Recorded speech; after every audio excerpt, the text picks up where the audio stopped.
करीब मेरे हिसाब से 10 जगह से रॉन फायरिंग होगी, 10 जगह के ऊपर होगी। बैठो बैठो बैठो बैठो बैठो बैठो बैठो आराम से बैठो। फायरिंग कर रहे हैं वो लोग, हाँ फायरिंग कर रहे हैं। ये चोट है मेरे बाजू में बगल में था। क्या ब्लड कहीं लगा चोट के बेटा? अच्छा ठीक ठीक बैठो, मैं पट्टी करता हूँ आपको। अरे नहीं नहीं नहीं नहीं हम लोग, अरे हम लोग फौज है, हम लोग बैठो बैठो, हम लोग फौज है, बैठो बैठो चलो। अरे हम लोग फौजी हैं, कुछ नहीं करेंगे, आपकी सेफ्टी के लिए आए हैं, और आपकी सेफ्टी के लिए आए हैं। बैठो बैठो बैठो बैठो, आपकी सेफ्टी के लिए आए हैं। हम इंडियन आर्मी हैं, बैठो। ये इंडियन आर्मी है। आप लोग कहाँ से आए हो, कहाँ से आए आप लोग? आपके बच्चे कुछ नहीं करेंगे, थोड़ा बताइए। हुआ पति को आए हैं, बैठो बैठो बैठो बैठो, आपकी सेफ्टी के लिए आए हैं। हम इंडियन आर्मी हैं, बैठो। ये इंडियन आर्मी है। आप लोग कहाँ से आए हो, कहाँ से आए आप लोग? आपके बच्चे कुछ नहीं करेंगे, थोड़ा बताइए। हुआ पति को मार दिया? नहीं नहीं बेटा शांत रहो। हेलो पानी पियो, पानी पियो। कहाँ से आए लोग? आपने आप बोले ना मुझे क्या बोलते भेलपुरी खाने साइड में था, एक इंसान है उसने उसको गोली मार दी। यहाँ पे उसने बोला कि शायद मुस्लिम नहीं है, उसने उसको गोली मार दी। नहीं नहीं नहीं आप टेंशन मत लो। अब बेटा आप यहाँ पे रहो, हम साथ में।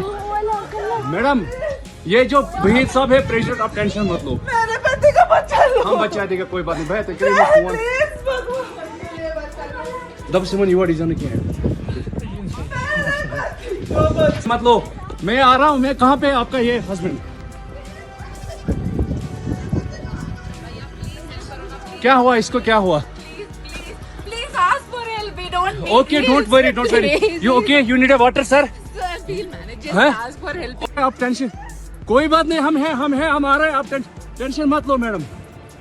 कहाँ पे आपका बेटा, कहाँ पे है? कोई बात नहीं, हम इनके साथ हैं। ये प्रेसिडेंट है ना वही साहब, ये यूनियन का प्रेसिडेंट है, ये साथ में, आपको कोई टेंशन नहीं।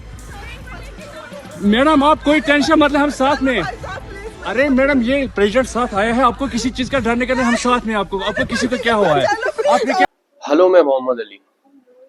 आप सबको मालूम है 2-3 दिन पहले जो कश्मीर में हमला हुआ है आम लोगों पर, जिससे पूरा देश गमगीन है। और दिल्ली में आज इस हमले के प्रोटेस्ट में बंद का ऐलान भी हुआ है।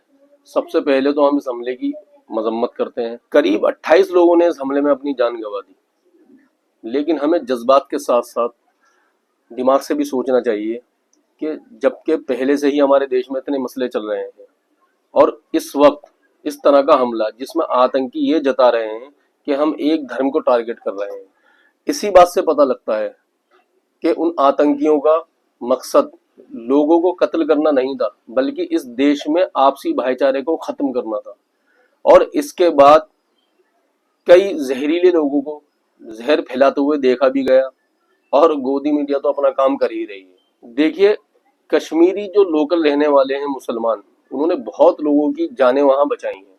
यहाँ तक के 2 लोग वहां सुना है शहीद भी हो गए उनकी जानें बचाते हुए, और एक फैमिली कोई मुस्लिम बाहर से आई हुई थी, उनमें से भी कोई शहीद हो गया। तो हमें उल्टा उनका एहसान मानना चाहिए। दूसरी बात, मौलाना अरशद मदनी और अशोक पांडे जी, उन्होंने अपने अपने इंटरव्यू में कुछ बहुत अहम बातें रखी हैं, तो हमें वो सुनना चाहिए और समझना चाहिए। अशोक पांडे जी बहुत अच्छी तरह से कश्मीर को जानते हैं, और उन्होंने कश्मीर के ऊपर एक किताब भी लिखी है, कश्मीर नामा। तो वो कश्मीर को अपनी सेकंड मातृभूमि बताते हैं। तो बहुत अच्छी तरह से उन्होंने डिफाइन किया है इस हमले को भी, इस अटैक को भी। तो हमें सुननी चाहिए और समझनी चाहिए। अब मैं आपके सामने वो इंटरव्यू रखता हूँ, प्लीज ध्यान से सुनिएगा और समझिएगा।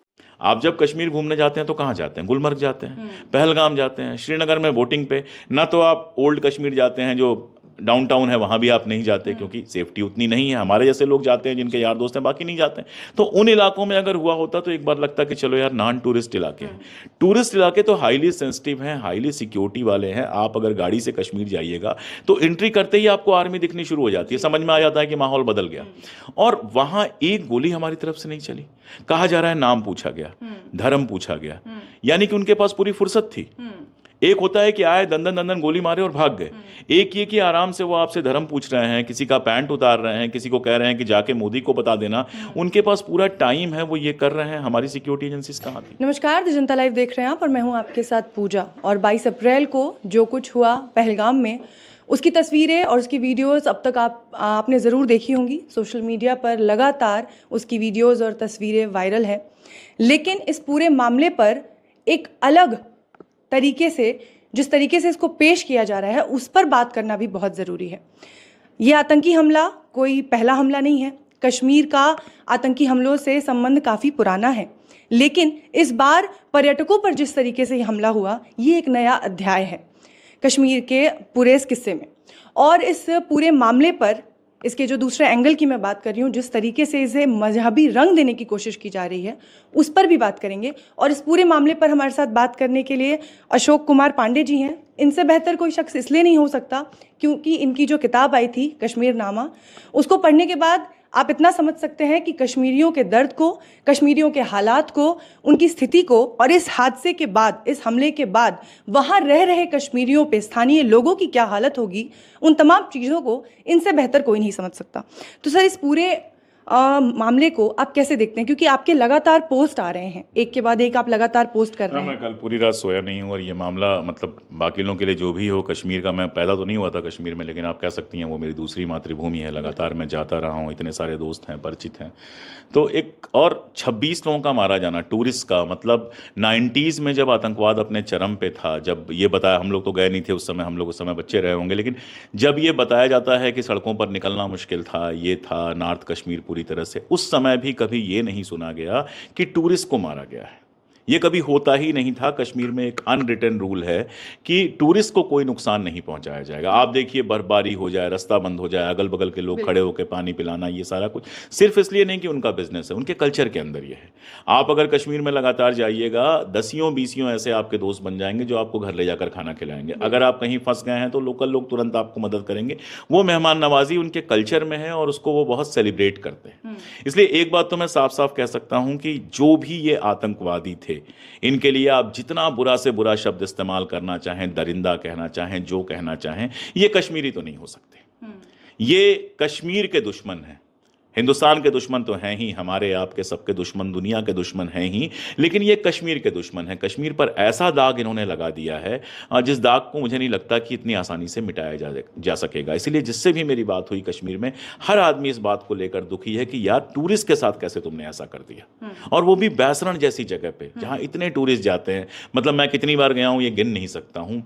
खुला सा मैदान है, अक्सर होता है कि नए जोड़े वहाँ पर जाते हैं, शादी के बाद जाते हैं, या पुराने लोग भी वहाँ पर जाते हैं, एंजॉय करते हैं। बहुत पीसफुल है। लोकल कश्मीरी वहाँ पर होते नहीं है। लोकल कश्मीरी सिर्फ दुकानदार या बाकी सबके रूप में आपके पास होते हैं। वहाँ पर ये हमला होना, और मैं दूसरी बात ये कहूँगा कि हाई सिक्योरिटी जोन है वो, ऐसा नहीं है दूर दराज है। मैं ऐसी जगहों पर गया हूं कि अगर मेरे साथ कुछ हो जाता तो मैं आर्मी को दोष नहीं देता, क्योंकि बहुत किनारे की जगह है। मैं अपने रिसर्च के चक्कर में लोगों से मिलने के लिए जाता था, लेकिन ये तो टूरिस्ट प्लेस है।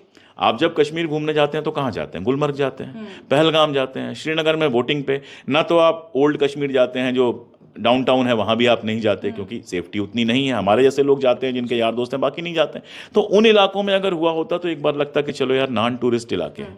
टूरिस्ट इलाके तो हाईली सेंसिटिव हैं, हाईली सिक्योरिटी वाले हैं। आप अगर गाड़ी से कश्मीर जाइएगा तो एंट्री करते ही आपको आर्मी दिखनी शुरू हो जाती है। समझ में आ जाता है कि माहौल बदल गया। और वहाँ एक गोली हमारी तरफ से नहीं चली। कहा जा रहा है नाम पूछा गया, धर्म पूछा गया, यानी कि उनके पास पूरी फुर्सत थी। एक होता है कि आए दंदन दंदन गोली मारे और भाग गए, एक ये कि आराम से वो आपसे धर्म पूछ रहे हैं, किसी का पैंट उतार रहे हैं, किसी को कह रहे हैं कि जाके मोदी को बता देना, उनके पास पूरा टाइम है, वो ये कर रहे हैं। हमारी सिक्योरिटी एजेंसीज कहाँ थी?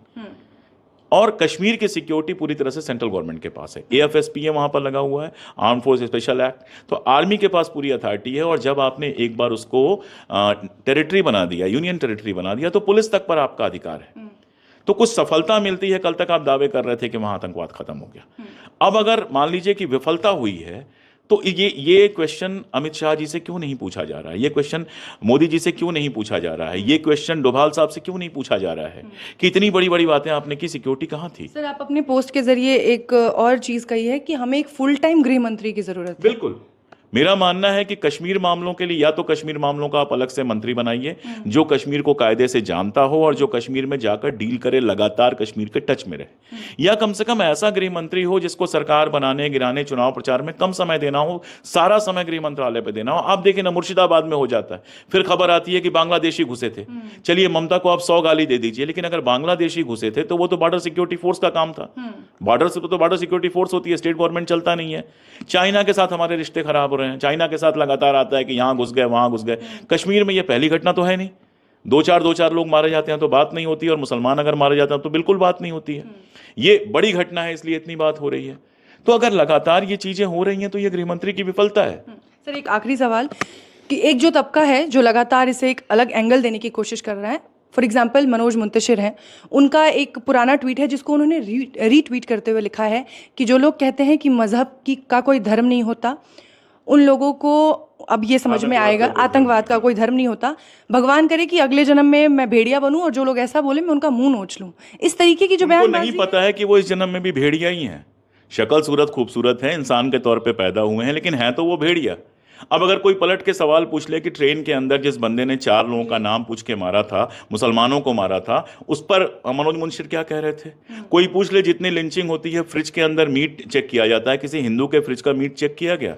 तो ये तो होता है इस देश में। लेकिन मैं दूसरी बात कर रहा हूं और एकदम अलग बात कर रहा हूं मैं।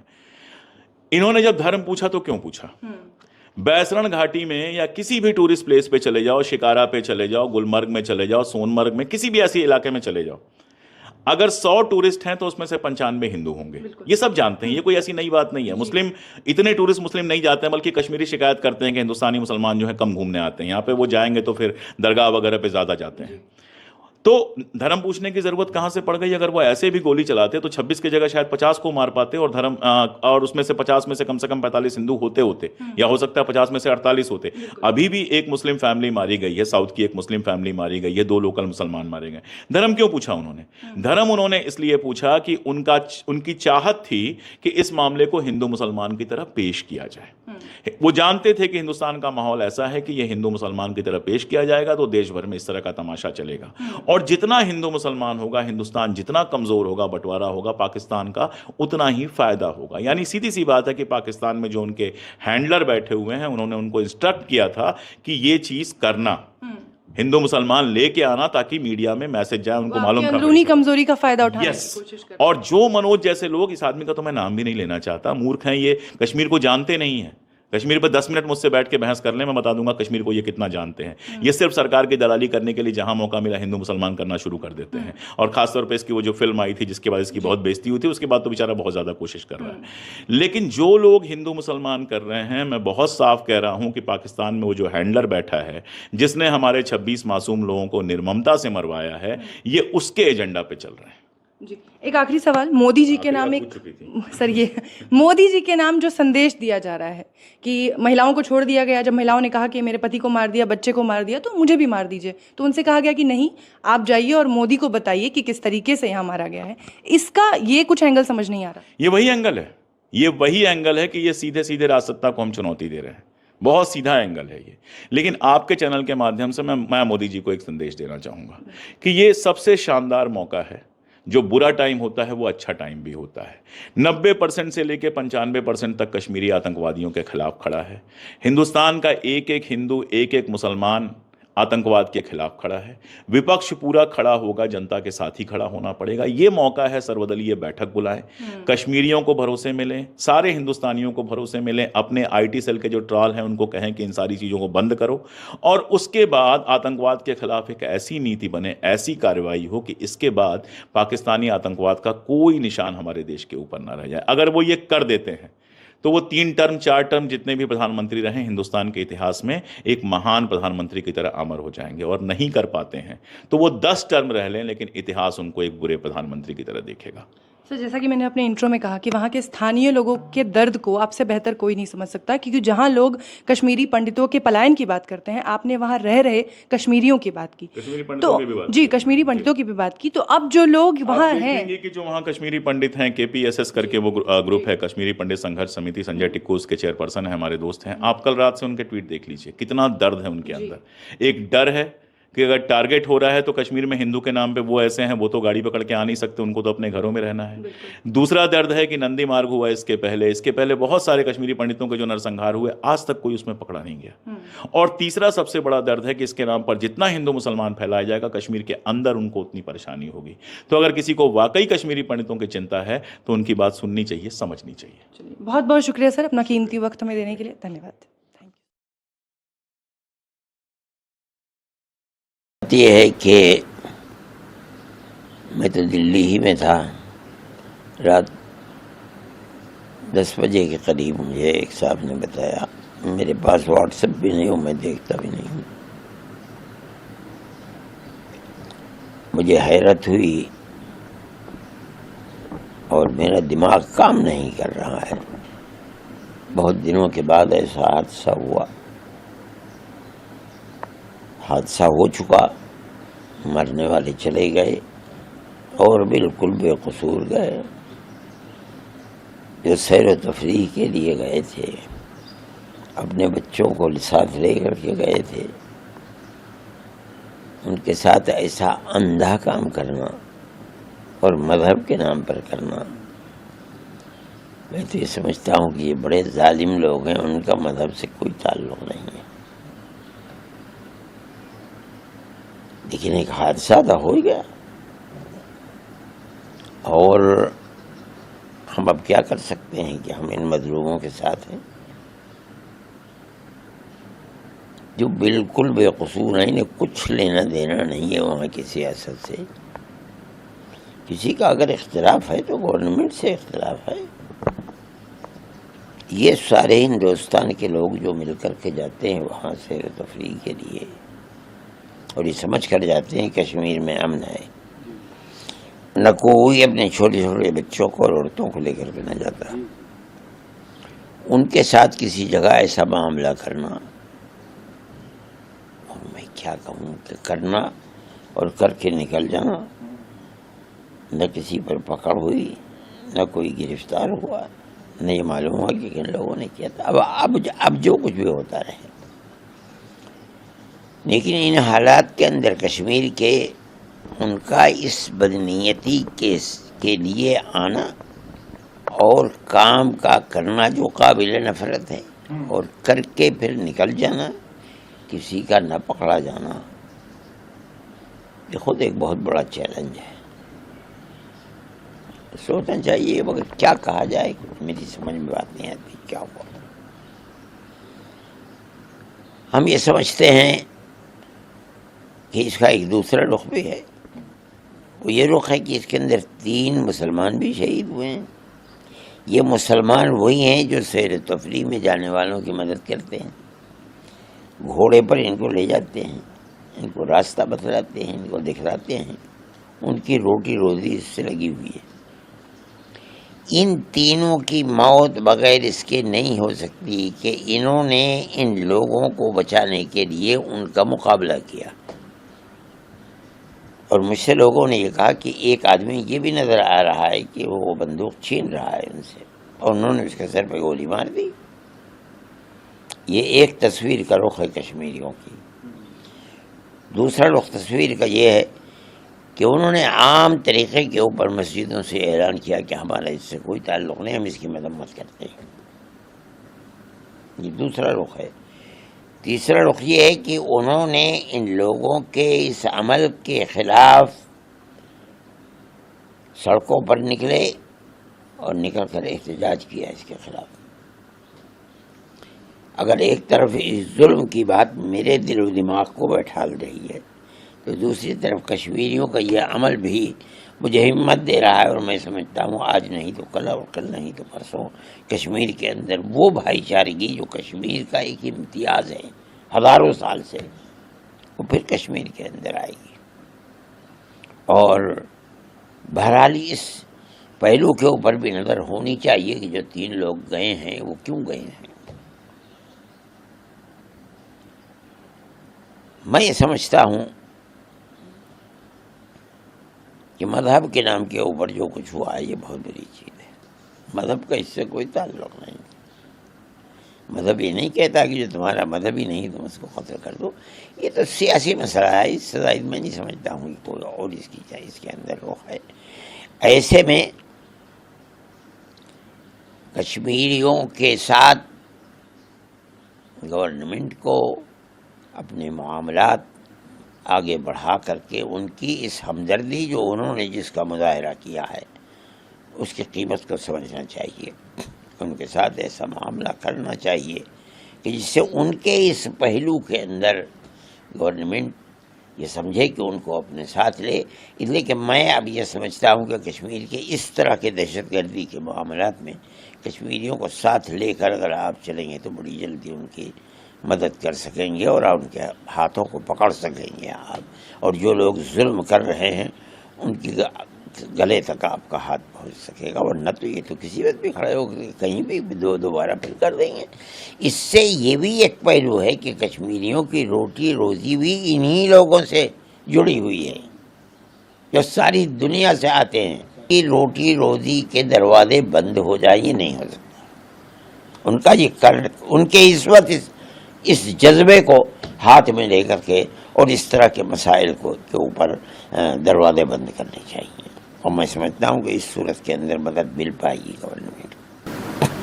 आपने सुना होगा एक महिला है जिसने बताया है और बच्चे हैं कि वो जो दहशतगर्द थे उन्होंने बाकायदा नाम पूछा और जब उनको बताया गया, मतलब जो इस तरह की चीजें सामने आ रही हैं कि हिंदू अगर नाम पता चला तब उन्होंने गोली मारी। हाँ। तो ये दहशतगर्दी जिस हिसाब से मैं इसके साथ ही ये बात कह रहा हूँ कि 3 मुसलमान भी इन हिंदुओं की तरफ से यानी इनका साथ देते हुए और उन दहशतगर्दों के साथ से बंदूक छीनते हुए उन्हें इसी बुनियाद के ऊपर तो ये थी दहशतगर्दों का मामला ये है। लेकिन ये लोग जो इनके साथ है उनका मामला उनके साथ ये नहीं है, वो उनके हमदर्द है और इसी हमदर्दी में उन्होंने जान दे दी। यानी ये भी एक पहलू है, इस पहलू के ऊपर गौर करना चाहिए। इसी पहलू के अंदर अगर इनके हाथ को आप पकड़ेंगे तो दहशतगर्दी का दरवाज़ा बंद हो सकेगा, वरना बड़ा मुश्किल मसला है। उन्होंने बाकायदा उस महिला को ये कहा कि मतलब उसके उन्होंने कहा कि नहीं हम तुम्हें गोली नहीं मारेंगे, जाके मोदी को बताना तुम। अगर ये वाकया हुआ तो इसका मतलब तो खुली हुई सियासी मसला है। ये तो सियासत है। ये क्या हो रहा है, क्यों हो रहा है, किधर से हो रहा है, इसका पता लगना चाहिए और बड़ी बारीकी से देखना चाहिए। जब तक आप इसकी तह तक नहीं पहुंच पाएंगे, कौन है, कहाँ से आए हैं, क्यों करने वाले हैं, क्यों कर रहे हैं, तब तक आप इसके दरवाजे को बंद नहीं कर पाएंगे। लश्कर-ए-तैयबा जो है उसकी विंग है TRF, उसने इसकी जिम्मेदारी। ये तो हर जगह कहते हैं लश्कर-ए-तैयबा। क्या है, मैं कहता हूँ लश्कर-ए-तैयबा है या कोई भी है चूल्हे बहार में जाए, उसकी आखिरी हद तक पहुंचो और सही पहुंचो, पकड़ो और इस दरवाजे को बंद करो। वरना ये मुल्क में सियाहत और सैर तफरीह का एक बहुत बड़ा दरवाज़ा है, आप उसे बंद कर देंगे और एक हिस्सा है मुल्क का जिससे के अंदर आप अमन कायम नहीं कर पाएंगे। तो ये तो बहुत ख़राब बात है। वहीं पाकिस्तान के एक जिम्मेदार वो हैं, उन्होंने कहा है कि हमारा इससे कोई लेना देना नहीं। हो सकता है इस पर भी गौर कीजिए, वो सही कह रहे हैं गलत कह रहे हैं। पुलवामा के बाद ये सबसे बड़ा अटैक देखा जा रहा है, जो देखा है। और सबसे बड़ी बात है कि जो पर्यटक घूमने जाता था, आज तक पर्यटक के ऊपर कभी इस तरह का चीजें नहीं। और ये भी एक पहलू है, मेरी मालूमात ये है कि जो कश्मीर के अंदर कश्मीरी लोग हैं जिनके पास गाड़ियां हैं, उन्होंने ये पेशकश की, उन लोगों को गए वहां से निकाला और ला करके शहर के अंदर, और यहाँ तक बात कि आप न घबराएं, हम आपको अपनी गाड़ियों में लेकर के चलेंगे, और वहां से लेकर के चले हैं वो लोग। आम कश्मीरी के इस एहसास की कदर व कीमत करनी चाहिए। इसका मतलब है कि आम लोगों का इससे कोई ताल्लुक नहीं। जो 7 नाम आए हैं अभी, आतंकवादियों के 7 नाम आए हैं, उनमें से कुछ की फोटो भी जारी है। मैं नहीं जानता। कह रहे हैं कि पाकिस्तान के हैं उसमें कुछ, और कुछ कह रहे हैं कि कश्मीर के वहीं के भी कुछ लड़के हैं। सब हो सकता है, मैं नहीं जानता हूँ, लेकिन मेरे पास व्हाट्सएप नहीं, मैं देखता भी नहीं हूँ ना, मुझे इससे इल्म है। लेकिन बहरहाल कश्मीरियों का अपना मामला इस मसले के अंदर बहुत साफ और काबिल कदर है मेरे नज़दीक। अमन व अमान की आखिरी हद तक पहुंचने के लिए इसके कदर को पहचानना पड़ेगा।